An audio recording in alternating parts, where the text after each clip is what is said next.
Dad, you're not going to tell me you're going to break your promise to me, are you? My eldest son, who was having trouble with money I was sending him, started to blame me. You know you were weak when you were told that. My name is Frank. I turned 67 years old this year. I receive a pension, however, with the rising costs of things, and due to my close relationships with my part-time colleagues, I decided to continue to work at the same supermarket where I've been employed for many years. My wife passed away 2 years ago. She was 5 years older than me and was a kind woman. We have 2 sons, but my wife has always been lenient with Kevin because he was the eldest son, and my wife had to put up with him a lot. Nevertheless, she was also kind to Jack, her second son, and was a good wife and mother. There was one thing that was unforgivable in that sweetness. That was the allowance sent to the oldest son. Our eldest son, Kevin, is a 35-year-old office worker and has been married for 7 years. He also has 2 children. Although he has become a father himself, he is not a good parent or that thick-skinned, to be honest. Kevin often asks us for money. "Having 2 kids is tough," is a catchphrase of Kevin's. I do understand that it is tough, but I think his wife, who is a full-time housewife, could at least work part-time if their household finances are tight. However, his wife reportedly says she doesn't want to work at all. His wife is quite beautiful and seems to have been pampered since she was young. Kevin was boasted about her being an amateur magazine model, but I don't really understand how amazing that really is. Working a part-time job around here doesn't make much money compared to modeling, does it? I felt belittled when Kevin's wife made fun of me for working at the supermarket, even though she knew I had been working there. I used to dislike his wife, but my wife decided to be a caregiver for her grandchildren and provided financial support to Kevin and his wife every month. Apparently, the amount of financial support increased as they demanded more, and after my wife passed away, I discovered that she had been providing almost $800 a month. Although my wife was living on her pension, she had made investments in stocks for a long time, so it had a decent income, so she didn't seem to have a hard time providing the support. However, even after my wife passed away, Kevin and his wife still demanded the same amount of financial support every month. I told him to make do with his inheritance since it was coming soon, but he dismissed me because he wanted to build a house. Kevin always says that I'm working and also have a pension, so it's not too much to ask me to provide a little bit of support to him and his wife, who are raising 2 kids. For the most part, Jack remains single and it's unlikely that he'll have children. My younger son Jack has never had a girlfriend and gives off a sullen impression when compared to his older brother, Kevin. However, Jack is a hard worker and seems to be on a successful career path at his current company. Although they are contrasting characters, both are my sons. I understand Kevin's point of view, but I can't allow any statements that make Jack look bad. However, whenever it comes to the grandchildren, I inevitably become sentimental. And don't tell me you're going to break your promise to Mom. I feel weak when I'm spoken to strongly like this. I've always loved and respected my late wife, so I want to respect her wishes. If my wife said that she gives monthly support to our elder son's family, I want to abide by her will. In the end, I have been giving my elder son's family a monthly allowance of $800. One day, I received a call from Kevin. "The kids are always saying their friends get lots of toys and go on trips, but why can't we buy these things for them? Is it possible for you to help us out a little more?" I got mad because Kevin said this without any hesitation. "I'm giving you $800 every month. What are you using it all for? You have your own income. Come on." We had another argument, and eventually Kevin laughed it off with a snort.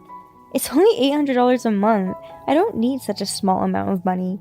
I don't like Kevin, who squeezes money out of me, nor the daughter-in-law who looks down on me.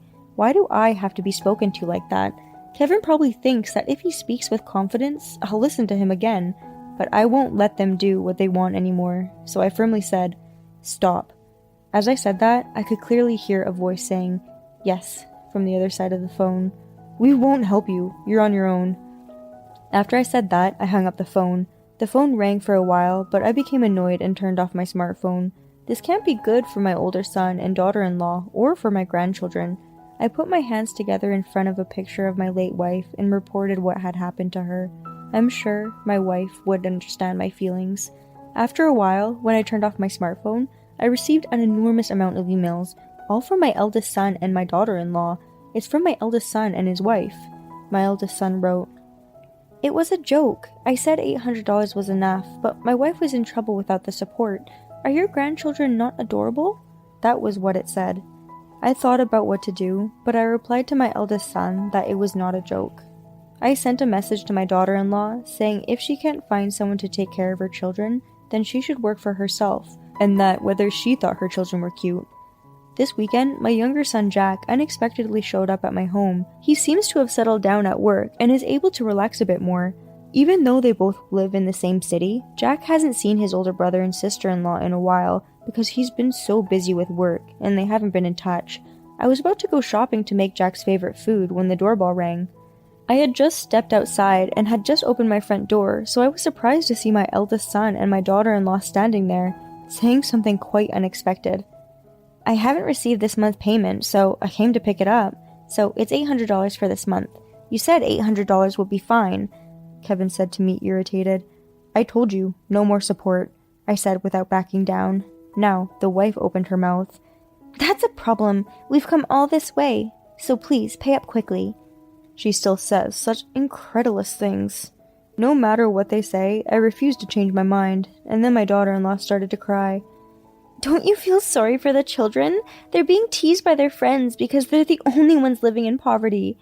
Is she thinking that if she cries, she'll get money? I almost feel like crying myself. What is she spending her earnings on every month? It's strange that she's always short on money. Depending on the answer, I might consider supporting them, but I can't just give support so easily if I don't know how she's spending her money. Kevin sighed. It's different now than it was in the past. Things cost a lot more money, and my salary doesn't even cover rent and food expenses. No way. How low is your salary? If you live in a mansion or only eat gourmet food, I might understand that, but my eldest son and his wife live in a regular rental apartment, and it's unlikely that they spend hundreds of dollars on food. Then, show me your checking book. If that's true, I'll consider it. When I said this, Kevin's wife immediately countered. How dare you ask us to show you our checking account? It's personal information. Besides, why would I keep such a poor record of my finances? I held back on the various things I wanted to say. Do you think we're lying? Do you think she's a terrible mother? If we can't afford around $800 a month, then neither of us will be able to take care of you if something happens to you, he said boldly. I thought I would say no, but the next moment I heard a voice behind me. You don't have to. Jack came out of the living room. Kevin was surprised. I just happened to be back. Brother, you're still pestering Dad for money, Kevin glared at Jack. It's none of your business. Stay out of it, Jack said. If you work normally and live normally, it's strange that your salary would run out on just rent and food expenses. Are you buying brand name stuff again? Jack said. According to Jack, Kevin and his wife like brand named items, and they live extravagantly by eating out and ordering meals all the time. The clothes and bags they are wearing today also look like brand name items. After Jack finished talking, he told me not to worry, and that if anything happens, he will take care of it. Then, the eldest son and his wife started to say that it would be a problem. Of course, the trouble is not me, but the fact they're not getting money from me. I sighed. Get it together and start keeping a checking account book and review your expenses. If that's still not enough, find work, even if it's part-time, and try to do something on your own before relying on others, Jack said, chasing my eldest son and his wife out. Jack is like a child who has inherited all the kindness of my wife and is very caring towards me, but I still can't take care of my kids. Even if something happens, my wife has left enough money to put me in a facility. That's why she's a great wife. Then Jack said something unexpected. After a peaceful period, suddenly my grandchild called me on the phone. The older one is a girl in primary school and had her own cell phone. Apparently, she used it to call me because it had been set up so that she could also call in case of an emergency. After listening to her, I learned that she was not allowed to attend extracurricular activities and play with her friends. The reason was that it cost money for both extracurricular activities and to play with friends. The family only ever goes out to the nearby department store to buy Kevin's clothes and to buy his wife brand name items. Sometimes they leave the children behind to go out. Upon hearing my grandchild's voice crying while telling me this, I became even more angry. I decided to implement a plan to comfort my grandchild. A week later, I called the eldest son's family over and told them it was about offering assistance. Jack was also told to stand by in case something happened. My eldest son and his family, misunderstanding my intentions to give them money, happily came over with the grandchildren. However, that was not the case. When the two of them entered the living room, Kevin's expression changed. "What are you trying to do?" They must have realized that it is not a talk that will get them money. I told Jack about my grandchild, and he decided to help me. Later, the intercom rang, and I welcomed the guests. Kevin's wife was surprised when she saw them. "Huh? Hey, what's up?"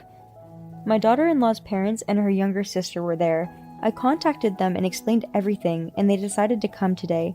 They were angry, and my daughter-in-law looked pale when they found out about what was going on. Jack was taking care of the grandchildren in another room, so I explained the situation again. My son and daughter-in-law hung their heads in shame, and the mother-in-law glared at them. Apparently, they were also receiving about $600 a month as support for their grandchildren's extracurricular activities. They were shocked when they found out that their child had been calling me behind their backs. After talking everything out, I finally said something. "So, did you keep a household budget?" I asked, but the eldest son and his wife all shook their heads. I thought that was probably the case. They are at least mindful about spending money, but there was not a hint of an effort to cut down on their frivolous spending or to manage their finances. "Kevin, what's your salary? I assume you haven't received a raise yet." Kevin's company is still old-fashioned and operates on a seniority system to some extent, but he never seemed to have been promoted.